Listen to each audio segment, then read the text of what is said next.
P10 Hot stuff. We use energy for many different purposes. In our homes, for example, we use energy for heating, lighting and cooking.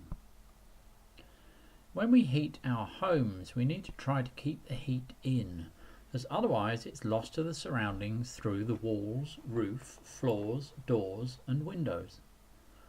This is because heat energy flows from hot or warm objects to cooler objects.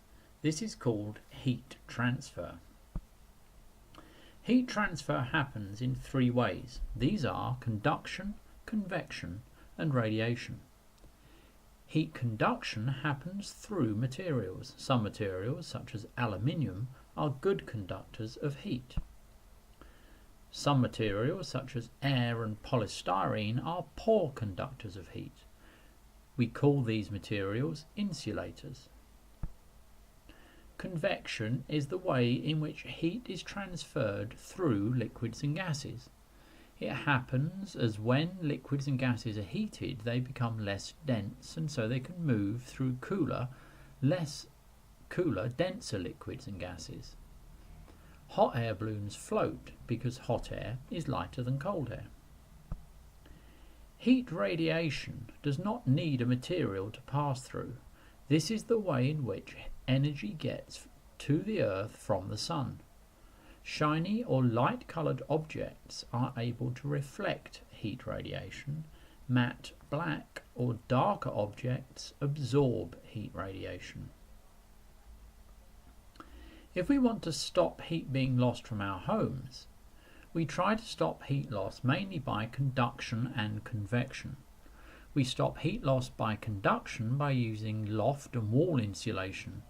We stop heat loss by convection by making sure gaps around doors and windows are blocked. We can stop some heat loss by radiation by using wall insulation that is covered with a shiny surface. Heat energy is not the same as temperature. Temperature is a measure of how hot something is. It is measured in degrees C.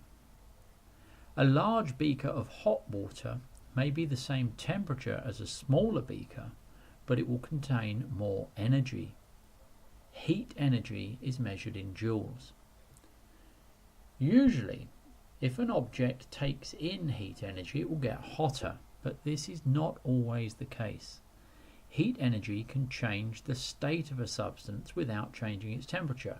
For example, when ice melts to become water, the temperature does not go up whilst the change is taking place, as the energy is actually used to melt the ice.